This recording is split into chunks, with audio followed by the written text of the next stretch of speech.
I think when it comes to taking charge of your finances, it's never too late. I always tell people start with the end in mind. Do those things early and make sure that you have someone, whether it's a friend, a family member, or someone like myself, a financial advisor that can help hold you accountable. Write those goals down. And as do we know, when we write down our goals, we have a lot better chance of accomplishing them.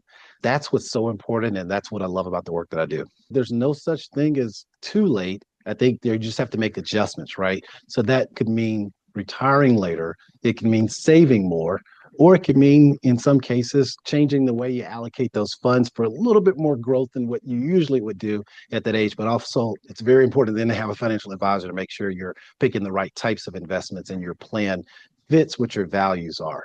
I think those things are important.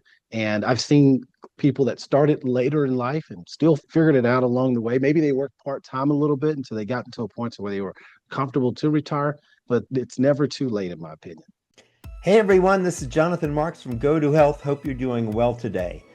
As part of our mission of helping people optimize their health, we occasionally like to talk about financial health. When your finances are not secured, we know that brings on stress and exacerbates long-term conditions you may have.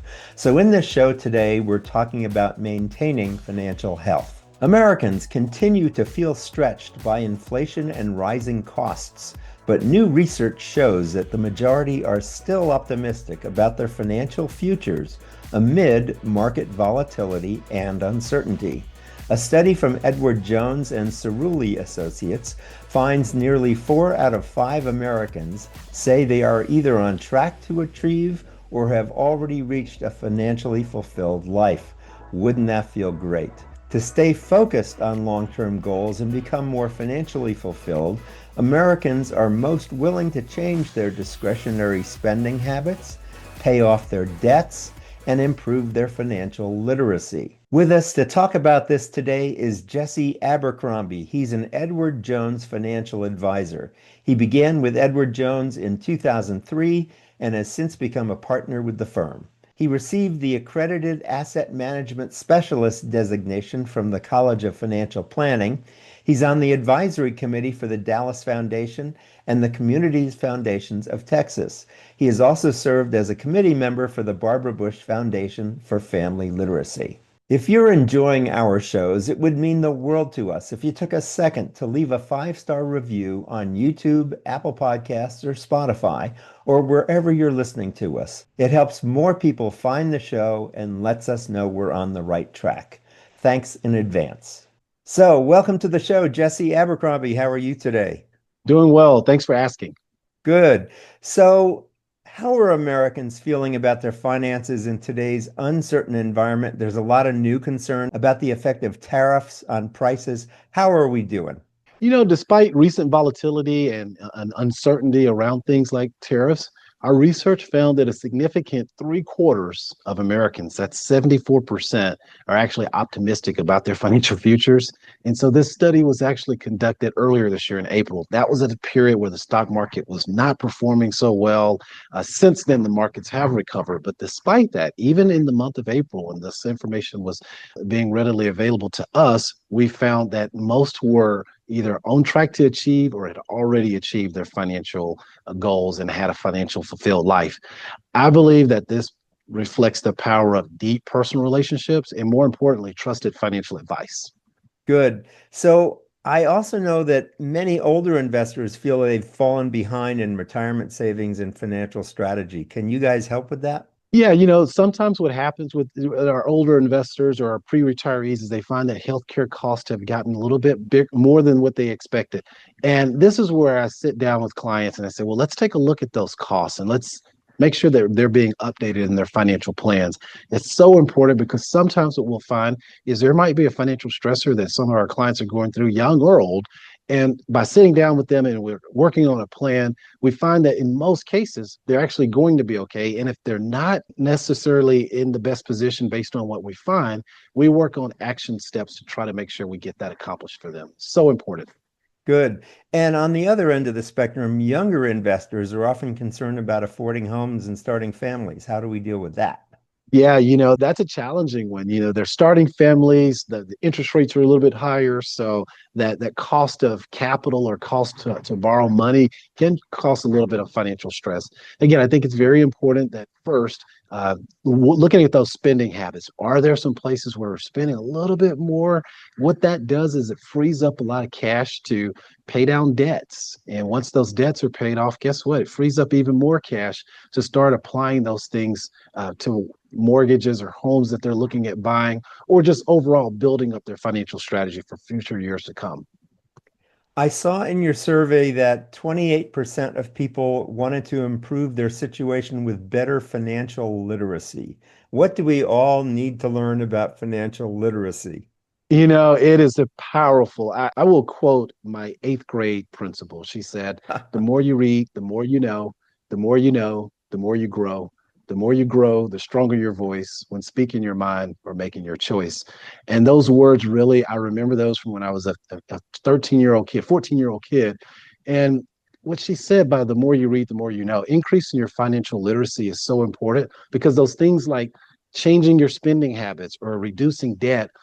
Well, if you're working toward increasing your financial literacy, you have a much better chance of not making those mistakes if you made those mistakes earlier in life. Mhm. So our advisors really make it a point to encourage their clients to increase their financial acumen, not just when they're with us, but even when they're not with us. So, what are the benefits of working with a financial advisor to achieve fulfillment?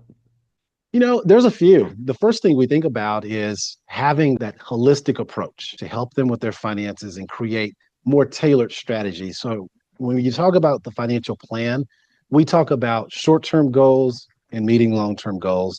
And then even further, we talk about what are your needs, your wants, and your wishes. Some clients might have more needs than others, or they might have more wants or many more wishes than others. And what we do is we make sure these are tailored strategies to work with them. But again, that financial literacy is also a very important piece. And I'd say the last thing that's important when you're working with a financial advisor is knowing that you have someone that's going to hold you accountable. Maybe we set a goal to pay off debt in 2 months. And with your financial advisor's help, they're going to make sure that you're on track to make sure you're actually doing that. And it's actually fun when my clients come in and they say, Jesse, you're going to get on me. I created a little bit more debt, or you're going to get on me. I spent a little bit too much. Mhm. When I hear that, that means that they actually are thinking about those things and they want someone that can hold them accountable. Good. So, tell us, for those of us who are not in this space, what does it mean to live a financially fulfilled life? And what are people doing to achieve it? What does it feel like when you get there? Yeah, it's great. And there's so many different definitions of financially fulfilled, but I look at it three ways. One, having the freedom to pursue your passions. If you're not thinking about your debt or you're not thinking about financial stressors, you're probably going to be a lot better off pursuing those passions. Maybe it's a hobby, it's something you've wanted to do, maybe start art or start playing golf or something of that nature, or maybe pursuing a passion of starting another career or doing something that can actually generate income for even better financial future for those folks. Another item is making sure that they have a better life for them and for their families from a financial standpoint. And many of my clients will say, Jesse, what's important to me is making sure that my family is either as good as they have it as good as I did as a kid, or they have it much better than I did as a kid. That's what financial fulfillment looks like. But I also think that's what financial empowerment feels like. So, the other and the last thing, I think this is very, very important, is having security and protection in place for those unforeseen events. We can do a lot of planning and we can do a lot of good things, but if we don't have 3 to 6 months worth of expenses saved up in a money market or CDs or some kind of conservative instrument so that when those rainy days occur, we're not skipping a beat. And then also having those protection measures in place, like life insurance, disability, and long-term care. So in the event that the unexpected happens, there's still a plan in place to help you with your achieve your financial goals. That's a fabulous list. Before I go on with questions, let me just share with people where you can go to learn more. It's edwardjones.com/pulse. edwardjones.com/pulse.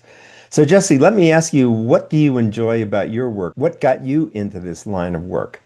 Yeah, so it's really interesting. I'll tell you a quick story. My grandfather was an entrepreneur and business owner in Marshall, Texas, and East Texas. And I just watched him as a kid, and I watched how he worked. And he was a farmer. He had purple hull peas and crops and hay and all these things that a lot of farmers in East Texas have been known to have. I watched him, and that really fuels my passion to help people, whether it's a small business owner or it's a mid-sized business or it's just a family that needs help with their finances. I look at the way I was raised and I looked at how they took care of things from a financial standpoint. And I feel that I owe it to the world to do what I actually set out to do when I was in actually high school to become a financial advisor, living the dream and really enjoy the work that I do serving people. Good for you. That's wonderful. So let me ask my favorite question at the end, which is what question haven't I asked? Or what kind of message would you like to leave people with before we end today? I think when it comes to taking charge of your finances, it's never too late. And I always tell people start with the end in mind. Do those things early and make sure that you have someone, whether it's a friend, a family member, or someone like myself, a financial advisor that can help hold you accountable. Write those goals down. And as do we know, when we write down our goals, we have a lot better chance of accomplishing them. That's what's so important. And that's what I love about the work that I do. Good. Let me ask a little bit about starting too late. I mean, for those people who are older, who have suffered some kind of downturn, is it too late to start? Should we just give up, or is it still worth trying? Still try. I still think there's no such thing as too late. I think they just have to make adjustments, right? So that could mean retiring later. It can mean saving more, or it could mean, in some cases, changing the way you allocate those funds for a little bit more growth than what you usually would do at that age. But also, it's very important then to have a financial advisor to make sure you're picking the right types of investments and your plan fits what your values are. I think those things are important. And I've seen people that started later in life and still figured it out along the way. Maybe they worked part-time a little bit until they got into a point where they were comfortable to retire, but it's never too late, in my opinion. Good. Thank you for that. I want to thank you for being on the show with us today, Jesse. It's been very informative. We've been talking with Jesse Abercrombie. He's an Edward Jones financial advisor. He began with Edward Jones in 2003 and has since become a partner with the firm.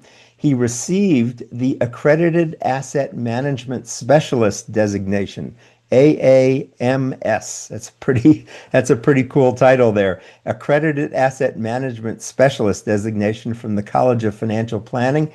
He's on the advisory committee for the Dallas Foundation and the Communities Foundation of Texas. He's also served as a committee member for the Barbara Bush Foundation for Family Literacy. Great to be with you today, Jesse. Thanks for having me.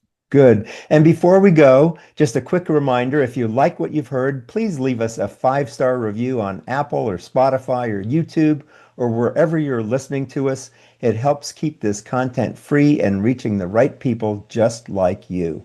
This has been Jonathan Marx with GoToHealth. And remember, as we say at the end of every show, go to health. Take care. God bless. See you again next time. Bye-bye.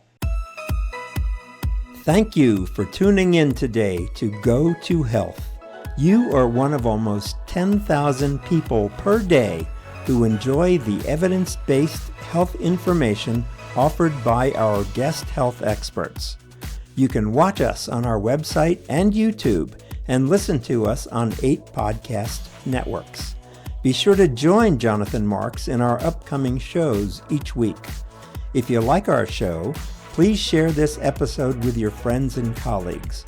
You can subscribe to the show, join our email list, send us feedback, browse through the online store, and view our library of over 150 shows at gotohealthmedia.com.